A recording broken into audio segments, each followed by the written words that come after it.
Hi ಎಲ್ಲರಿಗೂ good morning. ಎಲ್ಲರೂ ಹೇಗಿದ್ದೀರಾ? ಎಲ್ಲರೂ ಚೆನ್ನಾಗಿದ್ದೀರಾ ಅಂತ ಭಾವಿಸ್ತಾ ನಾನು ಕೂಡ ಚೆನ್ನಾಗಿದ್ದೀನಿ ಅಂತ ಹೇಳ್ತಾ ಇವತ್ತಿನ ವಿಡಿಯೋನ ಸ್ಟಾರ್ಟ್ ಮಾಡ್ತಾ ಇದ್ದೀನಿ. ಇವತ್ತು ಬೆಳಗ್ಗೆನೇ ಎದ್ದು ಬಾಗಿಲು ತೊಳ್ಕೊಂಡು ನೀಟಾಗಿ ಅರಿಶಿನ ಕುಂಕುಮ ಹಚ್ಚಿ ರಂಗೋಲಿ ಹಾಕೊಳ್ತಾ ಇದ್ದೀನಿ.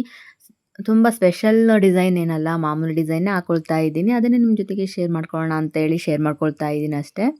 ಇದು ಬೇಸಿಗೆ ಆಗಿರೋದ್ರಿಂದ ರಾತ್ರಿ ಕಮ್ಮಿ ಹಗಲು ಜಾಸ್ತಿ ಆಗಿರುತ್ತೆ. 7 ಗಂಟೆಗೆ ಸೂರ್ಯ ಮುಳುಗೋದು, ಹಾಗೆ 6 ಗಂಟೆ ಅನ್ನೋಷ್ಟೊತ್ತಿಗೆ ಸೂರ್ಯೋದಯ ಆಗ್ಬಿಟ್ಟಿರುತ್ತೆ. ರಾತ್ರಿ ಕಮ್ಮಿ, ಸ್ವಲ್ಪ ನಿದ್ದೆನೂ ಕಡಿಮೆ ಆಗುತ್ತೆ. ಏಕೆಂದ್ರೆ ಸ್ವಲ್ಪ ಸೆಕೆ ಅಂದರೆ ಹೋದ ವರ್ಷಕ್ಕಿಂತ ಈ ಸಲ ಏನೋ ಅಷ್ಟು ಸೆಕೆ ಬಿಸಿಲು ಅಂತ ಇಲ್ಲ. ಸ್ವಲ್ಪ ಹೋದ ವರ್ಷಕ್ಕೆ ಹೋಲಿಸ್ಕೊಂಡ್ರೆ ಈಗ ಸ್ವಲ್ಪ ಪರವಾಗಿಲ್ಲ ಅಂತ ಹೇಳ್ಬೋದು. ಹಾಗೆ ನೈಟೆಲ್ಲ ಸೆಕೆ ಆಗಿರುತ್ತೆ, ನಿದ್ದೆ ಬರೋದಿಲ್ಲ.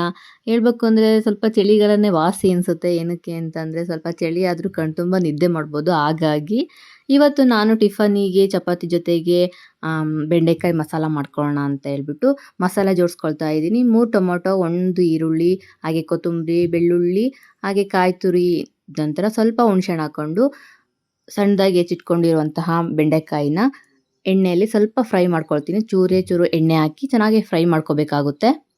ಇನ್ನು ನನ್ನ ಚಾನಲ್ನ ಯಾರು ಸಬ್ಸ್ಕ್ರೈಬ್ ಮಾಡದೆ ನೋಡ್ತಾ ಇದ್ರು ಪ್ಲೀಸ್ ಸಬ್ಸ್ಕ್ರೈಬ್ ಮಾಡಿ. ನಿಮ್ಮ ಸಪೋರ್ಟು ತುಂಬಾ ಬೇಕು. ನನಗೆ ಈಗ ಫಾಲೋವರ್ಸು ಅಂದರೆ ಸಬ್ಸ್ಕ್ರೈಬರು 12,000 ಆಗಿದ್ದಾರೆ. ತುಂಬಾ ಖುಷಿ ಆಗ್ತಿದೆ. ನನಗೆ ಇನ್ನೂ ಹೆಚ್ಚು ಪ್ರೋತ್ಸಾಹ ಬೇಕು ನಿಮ್ಮಿಂದ. ಹಾಗಾಗಿ ನನ್ನ ಚಾನಲ್ನ ಸಬ್ಸ್ಕ್ರೈಬ್ ಮಾಡ್ಕೊಳ್ಳಿ, ಜಾಸ್ತಿ ಲೈಕ್ ಮಾಡಿ, ಹಾಗೆ ಕಮೆಂಟ್ ಕೂಡ ಮಾಡಿ. ನೋಡಿ ನಾನು ಈ ರೀತಿ ಚೆನ್ನಾಗಿ ಫ್ರೈ ಮಾಡ್ಕೊಂಡಿದ್ದೀನಿ. ನಂತರ ಒಂದು ಪ್ಯಾನಿಗೆ ಆಯಿಲ್ ಹಾಕ್ಕೊಂಡು ಜೊತೆಗೆ ಹೆಚ್ಚಿಟ್ಕೊಂಡಿರೋಂಥ ಈರುಳ್ಳಿ ಹಾಕ್ಕೊಂಡು ಚೆನ್ನಾಗಿ ಫ್ರೈ ಮಾಡ್ಕೊಳ್ತೀನಿ. ಗೋಲ್ಡನ್ ಬ್ರೌನ್ ಕಲರ್ ಆಗೋ ತನಕ ಚೆನ್ನಾಗಿ ಫ್ರೈ ಮಾಡ್ಕೊಳ್ತೀನಿ. ನಂತರ ರುಬ್ಬಿಟ್ಕೊಂಡಿರುವಂತಹ ಮಸಾಲೆನ ಅದಕ್ಕೆ ಹಾಕ್ಕೊಳ್ತೀನಿ. ಸ್ವಲ್ಪ ಚೆನ್ನಾಗಿ ಫ್ರೈ ಆಗಬೇಕಿದು.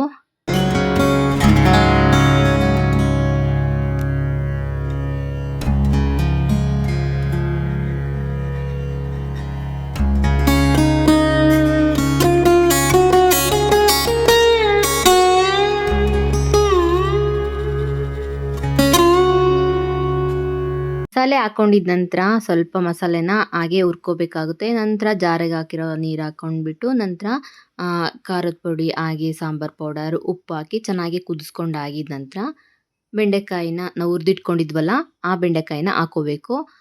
ಸ್ವಲ್ಪ ಇದು ಚೆನ್ನಾಗಿ ಕುದ್ದಾದ್ಮೇಲೆ ಒಳ್ಳೆ ಬೆಂಡೆಕಾಯಿ ಮಸಾಲ ರೆಡಿ ಆಗುತ್ತೆ. ಚಪಾತಿಗಂತೂ ತುಂಬಾ ಚೆನ್ನಾಗಿರುತ್ತೆ. ನೀವು ಬೇಕಿದ್ರೆ ಮೊಸರು ಹಾಕ್ಕೋಬೋದು, ನಾನಿಲ್ಲ, ಸ್ಕಿಪ್ ಮಾಡಿದ್ದೀನಿ. ಒಂದು ಸಲ ಟ್ರೈ ಮಾಡಿ ಹೇಗಾಗಿತ್ತು ಅಂತೇಳಿ ಕಮೆಂಟ್ ಮಾಡಿ ತಿಳಿಸಿ. ಹಾಗೆ ಇನ್ನು ನನ್ನ ಚಾನಲ್ನ ಯಾರು ಸಬ್ಸ್ಕ್ರೈಬ್ ಮಾಡದೆ ನೋಡ್ತಾ ಇದ್ರು ಪ್ಲೀಸ್ ಸಬ್ಸ್ಕ್ರೈಬ್ ಮಾಡಿ. ನಿಮ್ಮ ಸಪೋರ್ಟ್ ನನಗೆ ತುಂಬಾ ಬೇಕು. ನೋಡಿದ್ರಲ್ಲ ಇವತ್ತಿನ ವಿಡಿಯೋ ಹೀಗಿತ್ತು. ಇಷ್ಟ ಆದರೆ ಪ್ಲೀಸ್ ಒಂದು ಲೈಕ್ ಮಾಡಿ. Thank you for watching.